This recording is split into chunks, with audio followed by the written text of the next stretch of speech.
자, 오늘은 본문 말씀을 가지고 반드시 가야 할 사흘길, 반드시 가야 할 사흘길이라는 제목으로 하나님 말씀을 증거하겠습니다. 출애굽기 5장의 시작은 이러합니다. 우리 1절 말씀 다 같이 읽어보겠습니다. 시작. 그 후에 모세와 아론이 바로에게 가서 이르되 이스라엘의 하나님 여호와께서 이렇게 말씀하시기를 내 백성을 보내라. 그러면 그들이 광야에서 내 앞에 절기를 지킬 것이니라 하셨나이다. 자, 5장의 시작은 그 후에라고 시작합니다. 그 후에. 그 후에는 어떤 후일까요? 우리가 출애굽기 강해를 계속 듣는데 이 후는 어떤 후냐면 하나님은 모세를 애굽에 있는 백성들, 하나님의 백성들을 출애굽시키기 위한 도구로 부르셨어요. 그런데 모세는 계속 거부합니다. 왜 그렇습니까? 40년 전에 힘 있을 때, 능력 있을 때, 그때는 내가 하나님 편에 섰을 때 그때는 도와주지도 않고 그때는 함께하지도 않았으면서 왜 이제 볼품없는 양치는 노인에 불과했을 때 이제서야 부르는가 하면서 뭐예요? 계속 하나님을 향한 분노, 또 자신을 향한 열등감, 이것으로 계속 거부를 했던 것입니다. 그러나 이러한 모세를 향해 하나님은 세 가지 기적을 보여주시고 내가 너와 끝까지 함께 할 것이다, 걱정하지 마라 하면서 하나님께서 모세를 설득하시죠. 결국 하나님께 설득당한 모세는 이제 하나님의 말씀, 하나님의 지팡이를 들고 애굽으로 향했던 것입니다. 그렇게 애굽으로 도착해서 이스라엘 장로들을 모으고 하나님께서 하신 일, 또 이스라엘 백성들 앞에서 그동안 모세에게 임하시고 함께 하셨던 모든 것들을 아론이 대신 증거합니다. 그때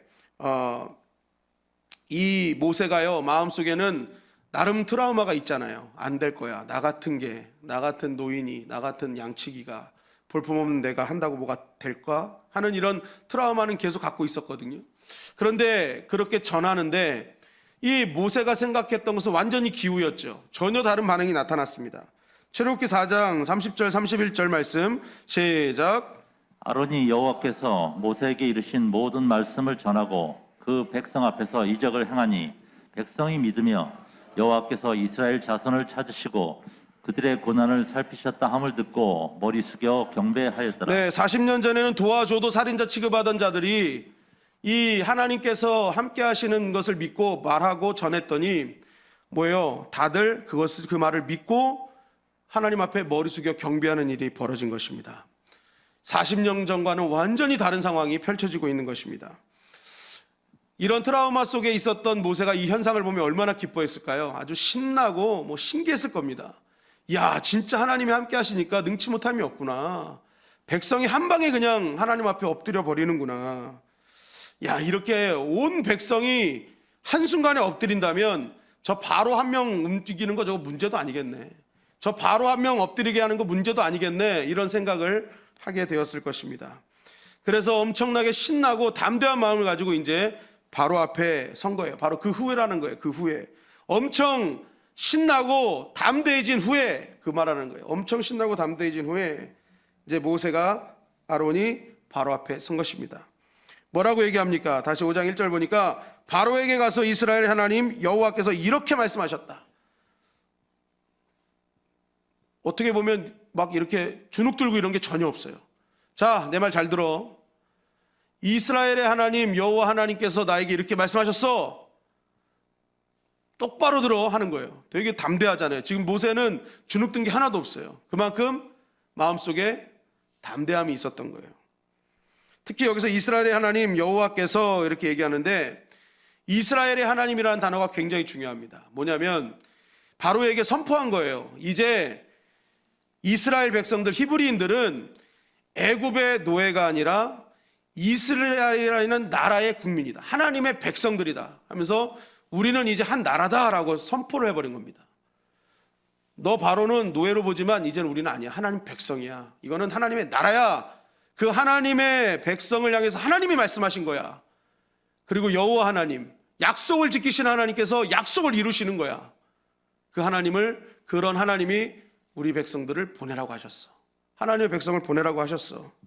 그러니까 너 딴 생각하지 말고 내 백성, 하나님의 백성을 보내라. 그럼 우리가 나가서 절기를 지킬 것이다 라고 얘기하는 거예요. 여기서 절기는 예배 드릴 것임을 얘기하는 거거든요. 여러분, 이 모세의 말 속에는 굉장한 담대한 선포가 있고요. 특별히 하나님께서 출애굽시키고자 하시는 정확한 목적을 말하고 있는 것을 보게 됩니다. 무엇입니까? 그들은 절기를 지킬 것이다. 하나님의 백성의 목적은 절기를 지키는 거라는 거예요. 우리는 출애굽의 목적을 항상 축복의 땅 가나안에만 초점을 맞추는데, 물론 가나안 땅을 가는 것도 맞는 거예요. 그러나 하나님의 우선적인 목적은 가나안 땅 전에 반드시 거쳐야 될 단계가 있는데, 그것이 바로 절기를 지키는 것, 예배를 드리는 것입니다.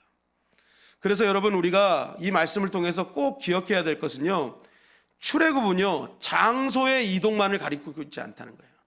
애굽이라는 장소에서 가나안으로 가는 장소만이 아니라, 따랐습니다, 존재의 이동, 존재의 변화에 초점을 맞추고 있어요. 하나님께 예배드리지 않았던 백성이 하나님께 예배드리는 존재의 변화, 출애굽의 핵심은요 바로 여기에 있는 거예요. 존재의 변화, 존재의 이동을 통해 가나안의 복을 누릴 수 있다. 그러니까 우리는 존재의 이 변화를 빼서는 안 되는 거예요. 반드시 거쳐야 될 단계라는 것입니다. 결국 이렇게 하나님 앞에 온전한 존재로서의 이동을 통해서 하나님은 하나님의 백성들이 누리는 축복을 허락해 주시는 것이죠. 여러분, 축복의 땅을 향한 중간 단계가 있는 것이죠. 그래서 하나님의 백성은 항상 기억해야 될 것이, 하나님이 왜 나를 죄와 악의 그 땅에서 구원하셨는가, 나를 왜 거기서 구출하셨는가, 이것을 묵상할 때 그 이유는 다른 것이 아니에요. 존재의 이동이에요. 내 정체성의 이동이에요. 죄의 노예에서 하나님의 백성, 하나님의 백성은 뭐예요? 예배하는 자라는 것이죠. 그때 뭐예요? 예배자를 통한 하나님의 충만한 복이 임하는 것이다. 여러분, 옛사람과 새사람의 가장 큰 변화의 차이가 무엇입니까? 옛사람에서 새사람으로 변화됐다는 가장 큰 증명이 뭐예요? 예배라는 거예요. 예배.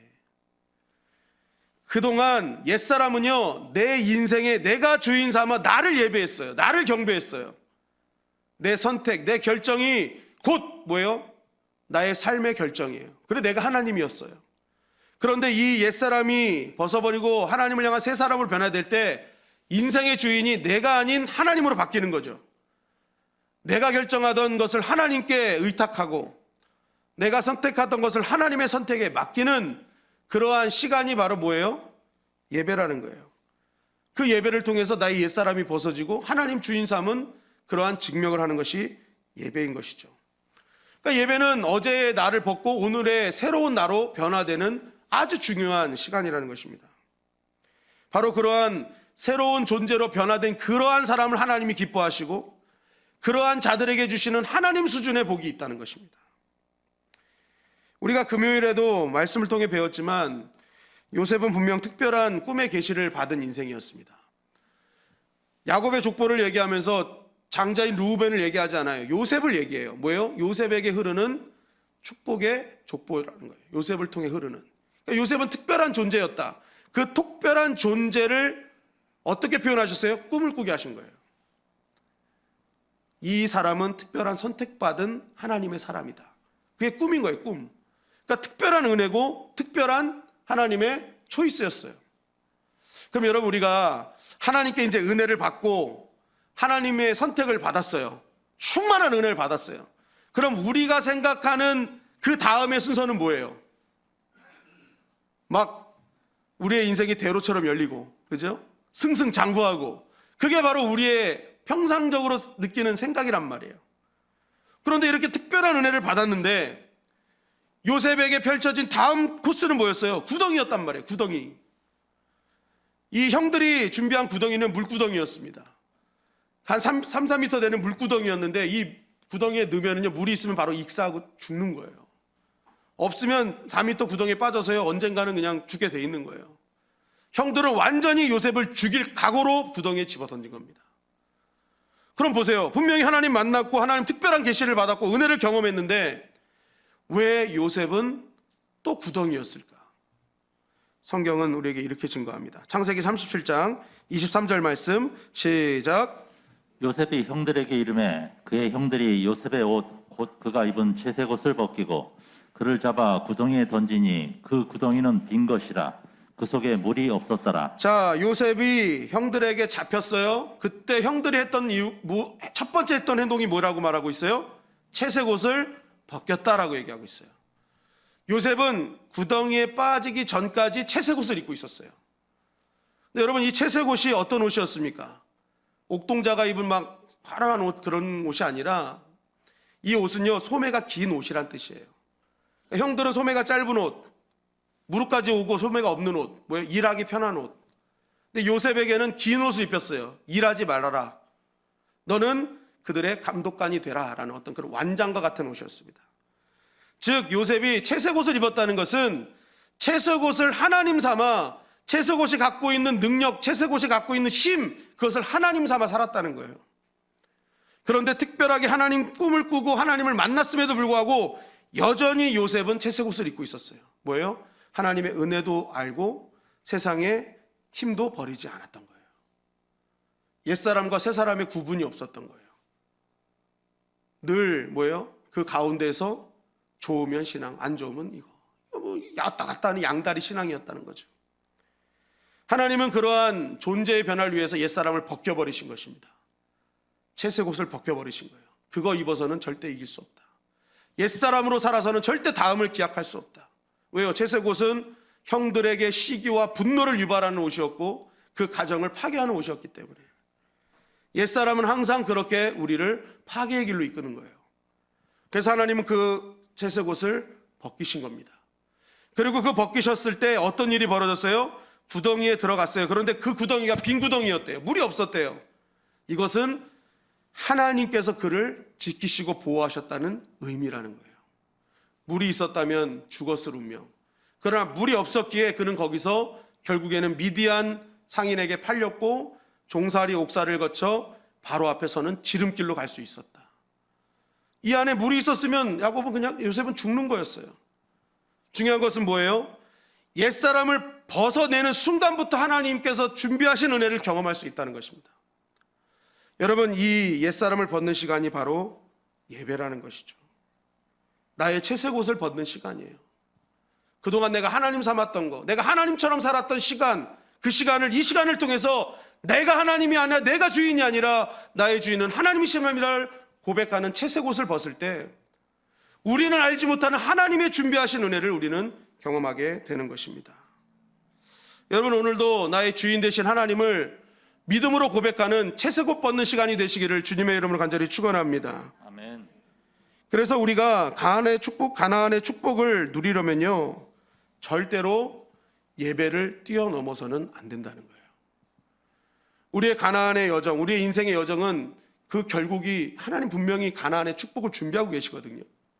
그런데 그 축복의 여정 속에 우리가 꼭 필요한 것은 뭐냐? 예배라는 거예요. 예배. 나의 존재의 변화. 하나님이 우리를 왜 구원해 주셨습니까? 예배자 되라고. 그게 하나님의 목적이에요. 구원의 목적. 결국 우리가 우리의 인생의 삶의 모든 여정 속에 이 목적 하나만 제대로 붙들어도 우리는 뭐예요? 결승전에 완주할 수 있다는 거예요. 그런데 이 목적이 흔들리면 우리는 다 흔들려 버리는 것입니다. 몇십 년 동안 정오가 되면 강대상에서 기도하던 목사님이 있었습니다. 비바람이 치고 눈보라가 와도 그 목사님은 딱 정오가 되면 교회로 찾아와 항상 강대상에서 기도하는 목사님이셨대요. 그래서 그 동네에는요, 믿음의 사람이든 안 믿지 않는 사람이든 간에 목사님이 딱 지나가는 걸 보고 아, 이제 12시가 됐구나라고 할 정도로 정확했다는 거예요. 12시 정오가 되면 기도하러 가시는 목사님. 근데 어느 날부터 이 목사님이 안 보이는 거예요. 그리고 교회에서 정오가 돼도 그렇게 기도하는 소리가 들렸는데 기도의 소리가 안 들리는 거예요. 동네 사람들이 교회 사람들한테 아, 목사님 무슨 일 있냐고, 한번 목사님 좀 찾아가 보라고 해가지고 목사님을 이제 성도들이 찾아갔습니다. 그랬더니 교회 갔더니 목사님이 기도는 안 하시고 계속 교회에서 이쪽 저쪽 서성거리면서 막 돌아다니시더라는 거예요. 그래서 성도들이 물었습니다. 아, 목사님 지금 왜 지금 어딜 뭐 찾고 계세요? 그랬더니 그러면서 사정을 얘기하시는데 교회를 이렇게 이제 매일 오는데 한 구석에서 벌벌벌벌 떨고 있던 이 고양이 한 마리, 버려져 있는 고양이가 보이더라는 거예요. 그냥 가자 그러고 갔는데 하루 이틀 됐는데 계속 그 자리에 떨고 있길래 새끼 고양이를 데리고 교회로 오신 거예요. 그래서 밥도 먹이고 막 이렇게 사랑을 줬습니다. 그랬더니 이 고양이가요, 이 목사님이 이제 엄마처럼 느껴진 거예요. 그래가지고 항상 목사님을 절절절절 따라다니더라는 거예요. 그런데 이제 기도를 딱 하는데 이 고양이가 기도하는데 와가지고 계속 막 이러면서 막 같이 기도를 하는 건지 하면서 막 계속 장난하고 막 이러더라는 거죠. 그래서 목사님이 이거 자꾸만 이거 기도가 방해되네 해가지고 이제 교회에 오면은 먼저 그 고양이를 묶고, 그래야 기도가 잘 되니까. 그래서 이 고양이를 묶어놓고 기도할 때는 묶어놓고 기도하기 시작한 거예요. 그런데 며칠 지나서 와봤더니 이제 고양이를 묶어놓고 기도를 해야 되는데 고양이가 안 보이는 거예요. 그래가지고 이 목사님이 이 고양이를 묶어야 내가 기도하는 데 가지고 그때부터 고양이만 찾고 다니시는 거예요. 고양이만 찾고 다니는 거예요. 이전에는 고양이가 없어서 기도 잘하셨잖아요. 그런데 이 고양이를 묶는 일이 반복되다 보니까 진짜 고양이를 묶어야 될 목적을 잊어버린 거예요. 그 전에 목적은 기도하는 게 목적이어서 이 고양이를 묶는 거였는데 이제는 고양이 묶는 게 목적이 돼버린 거예요. 그러니까 진짜 목적을 잊어버린 거죠. 그러니까 뭐예요? 흔들려 버린 거예요. 모든 게 다 흘려버리는 거예요. 우리의 인생도 가만히 보면요, 내가 하나님 앞에 사업과 직장을 잘 얻고 돈도 잘 벌고 더 건강해지고 더 좋은 관계를 맺기 위함은 목적이 하나님의 영광을 위함이었는데 어느 날부턴가 하나님의 영광을 뛰어넘어요. 그냥 돈 잘 벌고 건강하고 좋은 관계를 맺는 것이 목적이 되어버렸어요. 목적을 잃어버리면 인생은 방황하게 되어 있는 것입니다. 누가복음 5장에 보니까 예수님이 레위의 집에 들어가서 식사를 하시는데 그때 그 바리새인과 서기관들이 죄인과 함께 식사한다면서 예수님을 이렇게 이제 꼬투리를 잡고 예수님께 자꾸만 이제 공격을 했습니다. 사실 이게 처음이 아니고 계속 공격했잖아요. 계속. 이러한 공격에 예수님이 이렇게 대답하세요. 누가복음 5장 31절 32절 말씀 시작. 예수께서 대답하여 이르시되 건강한 자에게는 의사가 쓸데없고 병든 자에게라야 쓸데있나니 내가 의인을 부르러 온 것이 아니요 죄인을 불러 회개시키러 왔노라. 자, 계속 공격하잖아요. 그러면 예수님은요, 그 공격하는 매 순간마다 그들과 야, 그건 아니고 너희는 맨날 종교 지도자라고 하면서 맨날 꼬투리만 잡고 말도 많고 좀 좋은 거 좀 보지, 맨날 나쁜 것만 보고 그렇게만 하냐, 막 예수님이 이렇게 말씀하지 않았다는 거예요. 예수님은 그때마다 딱 한 가지만 얘기하세요. 나를 보내신 하나님의 목적이 있다. 나는 병든 자를 고치러 왔고 죄인을 회개시키러 왔다. 그게 하나님 나를 보내신 목적이다. 일일이 대응하고 싸우지 않아요. 하나님이 부르신 목적만 얘기하시는 거예요. 여러분, 예수님께서 십자가까지 가신 유일한 힘은요, 목적을 붙잡으신 거예요. 하나님 나를 부르신 목적. 그러니까 흔들리지 않아요. 그러니까 완주를 하는 것입니다. 우리 인생의 갈등과 유혹은요, 우리가 죽을 때까지 올 거예요. 그런데 이러한 갈등과 유혹 속에서도 흔들리지 않는 방법은요, 하나님이 나를 이 땅에 부르신 목적 붙잡는 거예요. 나를 왜 이 땅에 보내주셨는가? 나를 왜 부르셨는가? 나를 왜 구원하셨는가? 이 목적 붙잡아야 되는 것입니다. 오늘 말씀에도 보니까요, 5장 2절은 이렇게 증거해요. 시작. 바로가 이르되 여호와가 누구이기에 내가 그의 목소리를 듣고 이스라엘을 보내겠느냐? 나는 여호와를 알지 못하니 이스라엘을 보내지 아니하리라. 자, 보세요. 바로가 자기가 강하게 선포하면 내가 정말 잘못했다고, 하나님의 백성을 내가 몰라봤다고, 내가 그들을 노예 삼아서 너무너무 미안하다고, 얼른 데리고 가라고. 모세는 이럴 줄 알았어요. 근데 바로가 뭐라고 대답합니까? 야, 여호와가 누군데? 난 여호와 알지도 못하는데? 내가 알지도 못하는 신의 얘기를 왜 들어? 안 돼. 난 안 보낼 거야. 얘기해버리는 거예요. 이 안에는요, 이 바로는 파라오잖아요. 파 아들, 라오가 태양이잖아요. 태양의 아들이에요. 신처럼 여긴 거거든요, 바로를. 그러니까 자신은 신이에요, 신. 그리고 정복의 나라의 신이에요. 그리고 이스라엘의 신은 노예의 신이에요. 그러니까 야, 내가 정복의 나라의 신인데 내가 패배자의 나라의 신의 말을 왜 들어? 이런 의미도 있는 거예요. 나는 하나님 알지도 못하거든. 그 알지도 못하는 사람 신의 내가 얘기를 왜 들어? 그럴 필요 없어 라는 거죠. 그리고 뭐라고 합니까? 이것으로 인해 끝나지 않죠. 오히려 5장 4절에 보니까 야, 너 자꾸만 쉬려고 하는 것 같은데 가서 일 더 해 라는 거죠. 이거 게으른데, 이거 딴 생각하겠는데, 이거 시간이 남나 보네. 그러니까 이거 예배 드린다고 하지 안 되겠다. 그러면서 집을 주면서 벽돌을 더 단단하게 하는 재료가 있었는데 그거를 처음엔 정부에서 줬는데 이제는 그것까지 갖고 와서 똑같은 수량을 바치게 해라 선포를 해버린 거예요. 그런데 그 이유가 뭐예요? 5장 8절에 보니까 그들이 게으름으로 소리질러 이르기를 우리가 가서 우리 하나님께 제사를 드리자 하니 이렇게 바로가 얘기를 해요. 야, 이것들 이거 시간 남으니까 예배 드린다 하지, 선교 간다고 하지. 야, 그 시간에 일이나 더 하고 한 푼이라도 더 버는 게 부지런한 거지. 어디서 야, 이거 일하기 싫으니까 이거 별 헛소리를 다 하는구만. 약해 빠진 자들이 비겁한 변명을 하는구만 하면서 이렇게 얘기를 하더는 거예요. 여러분, 세상의 반응은 이럴 수밖에 없어요. 왜요? 하나님을 알지 못함으로, 하나님을 알지 못하는 자들의 반응은 이럴 수밖에 없다니까요. 우리가 세상을 살면서 믿음의 사람과 믿지 않는 사람의 반응은 다를 수밖에 없음을 여러분 기억해야 됩니다. 그들도 바로처럼 반응할 수밖에 없어요. 하나님 얘기해도 내가 하나님을 모르는데 내가 왜 그렇게 살아야 돼? 우리가 복음을 증거할 때 오 할렐루야 하고 웰컴하는 경우는 없잖아요. 왜요? 하나님을 모르니까. 오늘 바로가 그 모습인 거예요.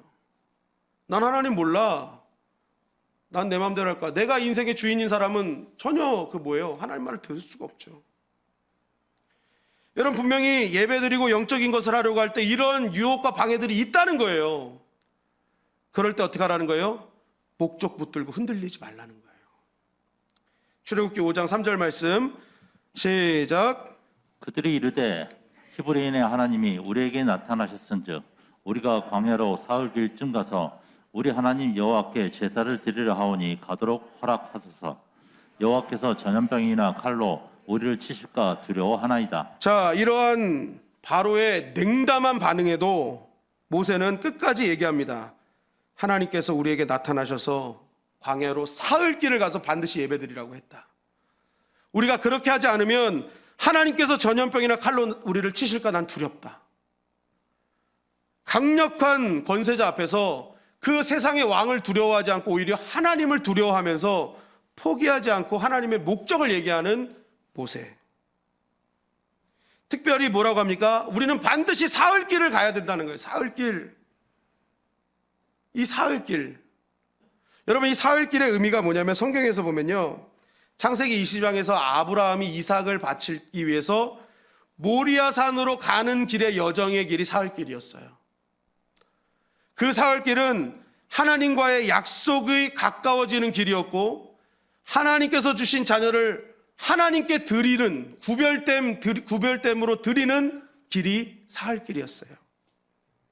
창세기 30장에 보면은 라반이 조카 야곱과 함께 재산을 나눌 때 야곱의 갖고 있는 재산과 자신의 재산을 띄어뜨려 놓는 길이 3일길이었어요.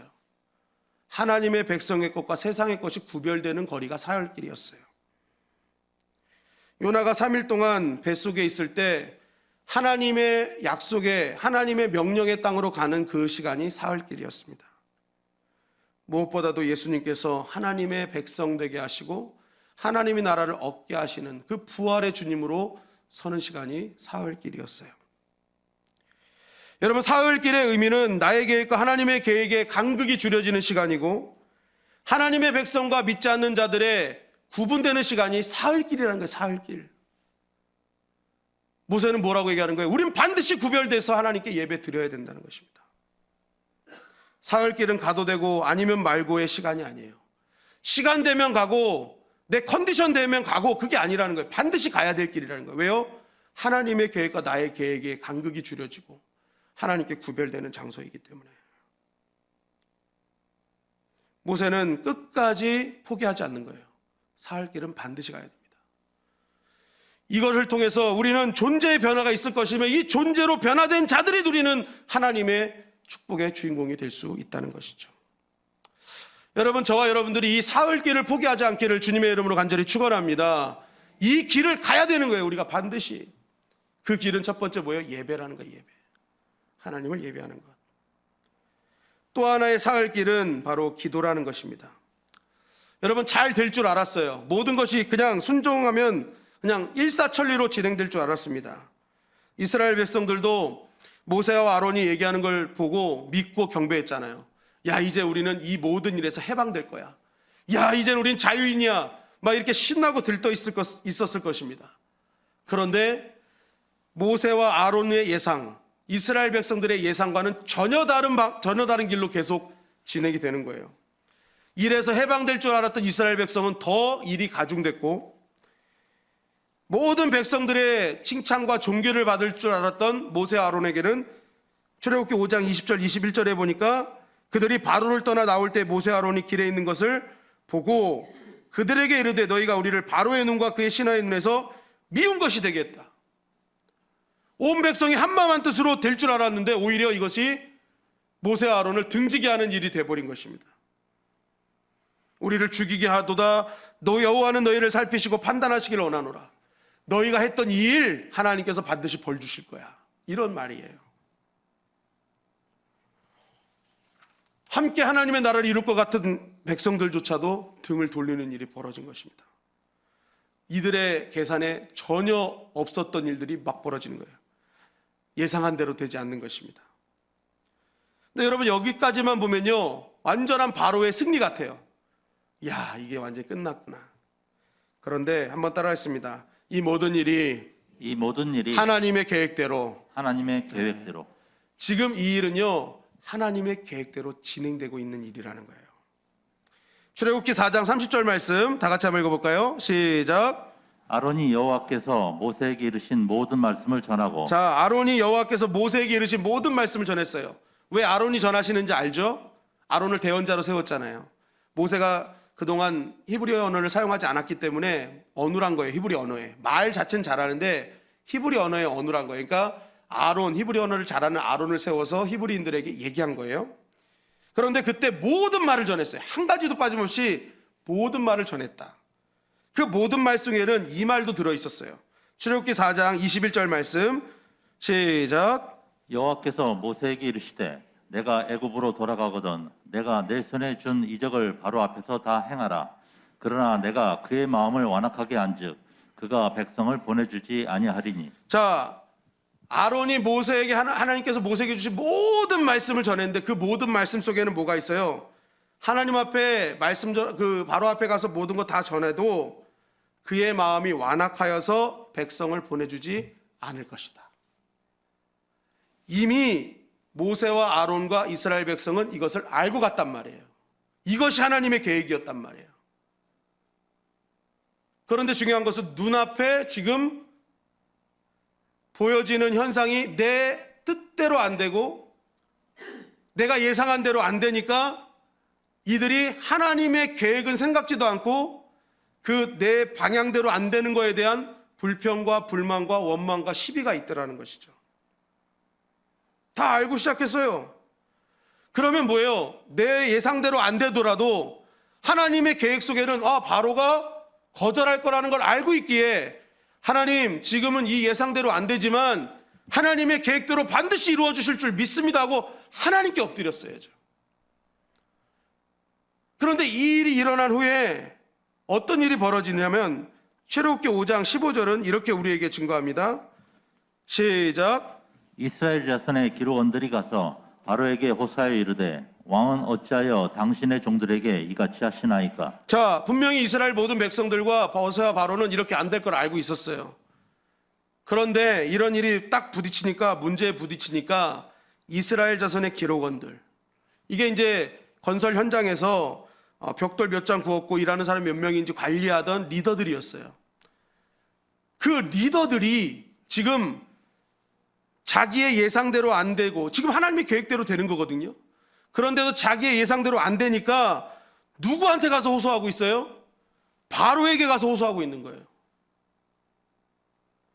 하나님의 계획대로 되어가고 있다는 걸 알면서도 자기 예상대로 안 되니까 보여지는 힘, 보여지는 뭔가 권력 이런 거에 따라가 가지고 거기에 호소하는 거예요. 거기 가면 바꿔주겠지. 저 힘이 의지하면 되겠지.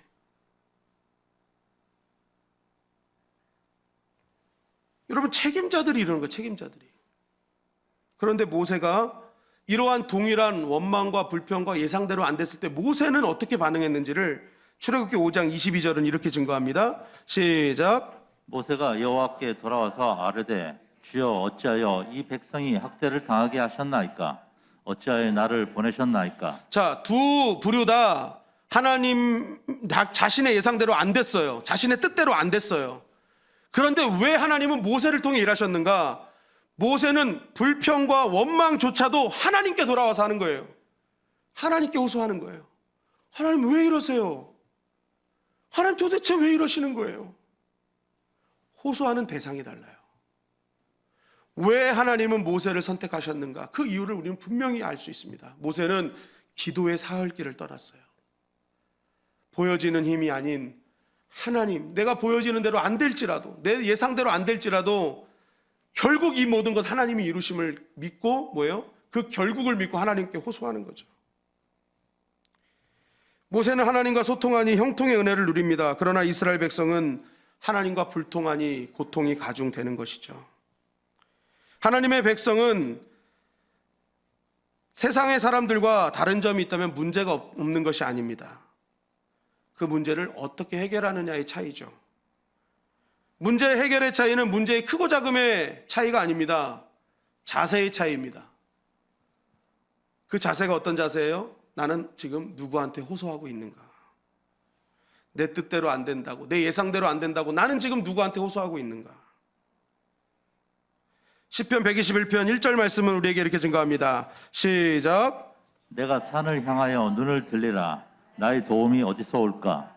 나의 도움은 천지를 지으신 여호와에게서로다. 네, 나의 도움은 천지를 지으신 여호와께서 온다. 도대체 나의 도움, 나 지금 너무 힘든데 그 갈등하고 어려운 순간에 묵상하는 거예요. 나의 도움은 어디서 오는가? 그때 누굴 붙잡는 거예요? 하나님을 붙잡는 거예요. 내 예상과 내 예측대로 되지 않을지라도 하나님의 결국은 가나안 땅이다. 하나님이 택한 백성을 향한 하나님의 결국은 가나안 땅이다. 그래서 이 결국을 믿고 어떻게 하는 거예요? 하나님께 오늘 호소하는 것이죠. 요즘 백종원 씨가 하는 요리 프로그램이 인기죠. 골목 상권을 살리고자 하는 요리 프로그램이 있습니다. 그 식당들을 보면요, 야, 어떻게 저런 마음으로 식당을 차리고 있는가 하는 그런 안타까운 마음도 들고, 어떤 사람들은 정말 열심히 하는데도 안 되는 걸 보면서 또 안타까운 마음도 들어요. 그런데 그렇게 이렇게 식당들을 이렇게 하다 보면은요, 어떤 식당은 재료도 안 바뀌고 시간이나 공간도 안 바뀌었는데 이상하게 이전에는 손님도 없고 맛도 형편없던 집안이요, 그 가게가 어느 순간 완전히 똑같은 재료, 똑같은 시간을 들여서 똑같은 공간에서 했는데 완전히 다른 집으로 탈바꿈하는 것도 보게 됩니다. 근데 그때 솔루션을 보면 어떤 솔루션이냐면 요리하는 순서만 딱 바꿔주는 거예요. 예전에 사장은요, 소스를 고기에 발라서 이렇게 붙였다면 백종원 씨는 먼저 굽고 소스를 발라라 이렇게 얘기하는 거예요. 순서 하나 바뀌었는데 맛이 달라지고, 순서 하나 바뀌었는데 예전에는 팔이 날리던 집이 지금 막 사람들로 북적이는 집으로 바뀌더라는 거예요. 여러분, 우리가 인생 가운데 때로는 이 순서가 바뀌어서 우리 인생이요, 팔이 날리는 인생을 살 때가 있어요. 그 순서가 무엇입니까? 우리는 자꾸만 사흘길을 뛰어넘고 가나안 땅으로 먼저 가려고 그래요. 그러나 우리에게 주신 하나님의 솔루션, 오늘 출애굽기 5장을 통해서 우리에게 주시는 솔루션은 뭐예요? 사흘길이 필요하다는 거예요. 하나님의 백성은 세상과 다른 사흘길이 있어야 된다. 그 사흘길은 뭐예요? 하나님의 백성을 하나님께 드리는 예배요, 기도의 시간이라는 것이죠. 그 반드시 가야 될 사흘길을 넘어가서는 절대 안 된다. 그리고 그 사흘길을 지내는 자는 반드시 그 백성 완벽하게 완주하게 하신 하나님의 은혜를 경험하게 될 것이라는 것이죠. 여러분, 우리의 인생의 여정 속에 마라의 쓴물의 코스가 있을 겁니다. 우리를 후방에서 공격하는 아말렉의 공격이 있을 거예요. 그러나 여러분 기억하십시오. 사흘길을 걷는 자에게는 엘림을 준비하시는 하나님, 아말렉을 이기게 하시는 그 하나님의 능력이 함께 하신다는 것입니다. 여러분, 오늘 우리가 사흘길을 반드시 걷기를 주님의 이름으로 간절히 축원합니다. 하나님 우리를 부르신 목적이 있어요. 예배와 기도의 사람으로. 먼저 우리가 사흘길을 걸을 때 반드시 가나안 땅의 여정을 완주케 하시는 그 은혜의 하나님을 우리가 모든 삶의 시간마다 경험하게 될 것입니다. 오늘 이 말씀 꼭 붙드시고 이번 한 주도 반드시 사흘길을 걷는 저와 여러분들이 되시기를 주님의 이름으로 간절히 축원합니다.